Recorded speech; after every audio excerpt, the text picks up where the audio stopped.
What's going on? I just wanted to do a quick video to give you 5 of the best tools that save time and make the most sense. So these are the tools I wish I had bought sooner. For the price, they are well worth their money. And some of them are a little bit obvious, but I'll kind of explain why they're on my top 5 list. And especially if you're a DIY kind of person like I am, like sure I do racing, but I also work on my old classic cars. So, but they're definitely tools that I wish somebody had told me, go out and buy these 5 things, and you'll just be happy you did and you won't regret it. So the first tool on my list is an impact gun. This is a porter cable. I bought this porter cable because I have a lot of porter cable tools and I went ahead and just bought more batteries. But the reason why I bought this one particularly is because for the tool itself, it was only like 110 or 15 bucks, which is insanely cheap in my mind. I had porter cable tools already. I had the drill, I had the small impact driver. When I saw it and I saw how cheap it was, I was like, I have to get it, so I bought it, and I've used it on almost every job that I've done. And sure, you can do it the normal manual way where you just get a big half-inch ratchet or even a breaker bar and break stuff off. But honestly, since I bought this thing, I haven't pulled out a lot of half-inch stuff to work on cars. When I'm doing suspensions, when I'm doing brakes or anything, I just use this to zip off everything. And the only thing that I can't necessarily use this on all the time are the axle nuts. And for that, I just pull out like a pneumatic impact.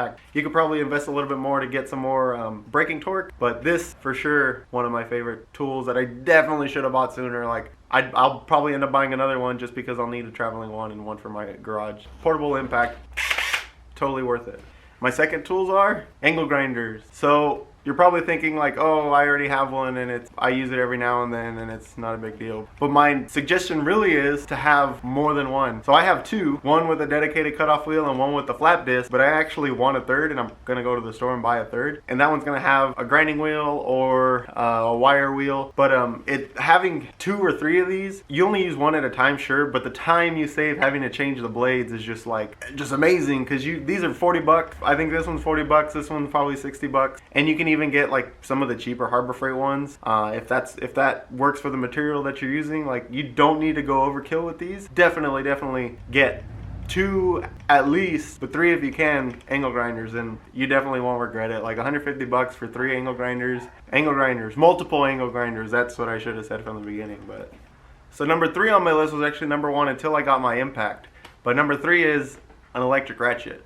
And I know you've probably seen a lot of people using these or even using the pneumatic ones, but this thing is so awesome. And again, you can do it the manual way and just crank it, or get the ones that have the swivel head and then you just twist the handle. But honestly, a lot of professional mechanics say these are great because they're ergonomical. You don't have to keep going like this and your hand won't cramp all the time. And to zip stuff on and off, sometimes you don't have room. So this is the 3/8 Milwaukee. They also have a 1/2-inch Milwaukee, or even just another 3/8 heavy duty one. But for 80% of the stuff, 90% of the stuff, this one works just fine. The one thing I wouldn't necessarily do is use it to break like bolts and nuts and stuff. I'll do that first and then zip it off with this, but these Milwaukee electric, these are the M12s. I know they're not on the cheap side, but I mean, Milwaukee stuff is killing it right now. Their stuff is really good. So definitely recommend electric ratchet, 3/8, 1/2-inch, whatever you think works for you. I think this was 180 with the battery charger and the actual ratchet. You'll definitely get your use out of it.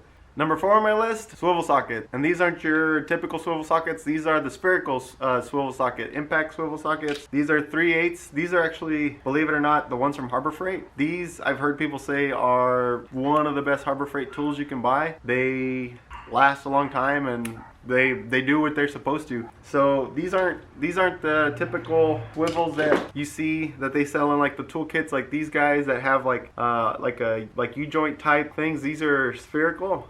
So they adjust to any angle. I use these all the time. What's great about these too is that when you load these up, when you put a socket on this thing doesn't even want to stay straight. Like this thing, these are just, you can't put a lot of torque through them. They don't really stay where you need to, and I've broken 2 of these and I don't even use them anymore, honestly. Like this, honestly, I've never had a problem with these and I use them all the time. And for sure, for the price, go ahead and get a pack. Number 4 on my list, for sure. Check them out if you haven't already. So last on my list, I might get a little bit of stink for because it's not necessarily a cheap tool, but once you have it, it's definitely one of those tools you'll never really want to get rid of. I understand it doesn't make sense for everyone, but for someone in my position, for someone who I would say is a little bit more than an entry-level mechanic, definitely say that you should take this into consideration, especially because you can get into an entry-level one for 600 bucks, and that is a Mig Welder. So like I said, MIG machine. This is Miller 211. I got it second hand on Craigslist for 1,200 bucks with the tank and with the plasma cutter, with the cart, with a lot of stuff. I understand there's probably more than most people would want to spend. Don't write it off. Check Facebook, check OfferUp, check Craigslist. These things pop up every now and then and they're gone in a flash because few people sell them. People just keep them and never use them and store them away. Don't be one of those people. Buy it and use it. But you can get an entry-level machine. I would say I wouldn't spend less than 500 on one. You can probably get away with a 140 machine. This is a 200 amp, 210 amp machine, so it'll cover almost anything I want to do. I would say if you get like a 165 amp machine, you could pretty much do anything automotive related. You could definitely do things that are crafty. So if you are able to buy one brand new, a couple things to look for is at least 160 amps. Definitely spool gun compatible because that'll allow you to weld aluminum. Another thing is dual voltage, where you can plug it into 110 or 220. Have a 220 hookup right here on the wall, but whenever I have to take it out to the cars and when I got to go do some yard work and weld up some stuff, it has no problem running on 110. So definitely a dual voltage machine. I would even recommend the titanium and Vulcan machines from Harbor Freight. I wouldn't buy just a flux core. You definitely want one that has shielding gas. So if it's already something you've thought about, definitely, like I said, look out for secondhand ones on OfferUp, Facebook. But definitely, number 5, Mig Welder. So for my bonus item, I chose these headlamps. I've seen a lot of people use these and I don't hear a lot of people mention them. If I'm working on the inside of the car, I don't want to have to be carrying this around all the time. I don't want to have to hang it from places. So whenever I know I'm going to be working for a long time, I go ahead and just put on a headlamp like these. These are, a lot of them are angle adjustable. Some of them have an adjustable, where you can adjust the beam. And for as cheap as these are, I have a couple of them like you saw. But for bang for your buck, 10 bucks, you can probably find one for less. Get a couple of them, and you don't have to ask for people to hold the flashlight for you.